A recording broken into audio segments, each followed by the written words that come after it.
Ikatlong kabanata. Ang dila.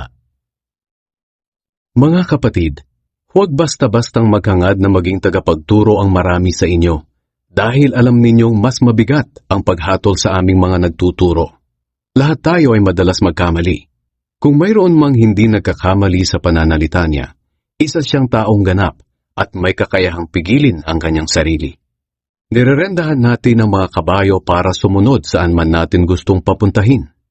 Isipin niyo rin ang mga barko na kahit napakalaki at itinutulak ng malakas na hangin, ay napapabaling na maliit na timon at napapapunta ng kapitan saan man niya gustuhin. Ganoon din naman ang dila natin. Kahit na maliit na bahagi ng katawan, nakakagawa ng malaking kayabangan. Isipin niyo kung gaano kalawak na gubat ang masusunog na galing lang sa maliit na apoy. Ang dila ay tulad ng apoy. Napakaraming kasamaan ang nagmumula sa ating dila at ito ay nagpaparumi sa buong pagkatao natin. Katulad ito ng apoy na nanggagaling sa impyerno at sumisira sa buong buhay natin. Lahat ng uri ng hayop na lumalakad, lumilipad, gumagapang o nakatira sa tubig ay napapaamo ng tao. Pero walang taong nakakagawa nito sa dila.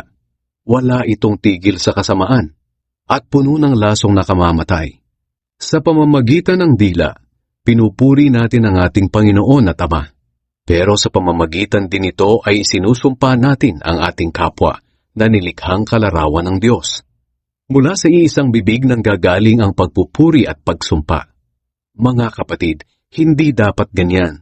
Maaari bang lumabas sa iisang bukhalang matabang na tubig at ang maalat na tubig? Hindi.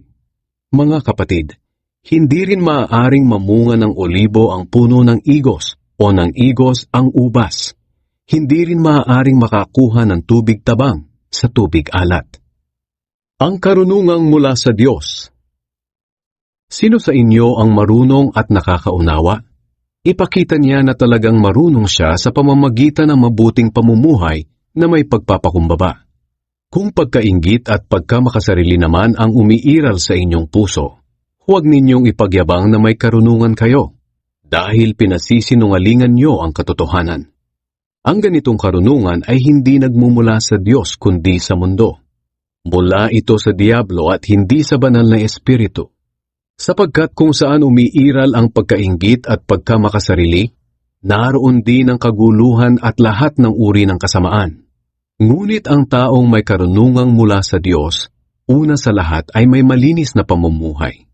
Maibigin siya sa kapayapaan, mahinahon, masunurin, puno ng awa at kabutihan, walang pinapaboran at hindi nagkukunwari. Ang taong maibigin sa kapayapaan at nagpapalaganap nito ay nagdudulot ng maayos na relasyon sa iba.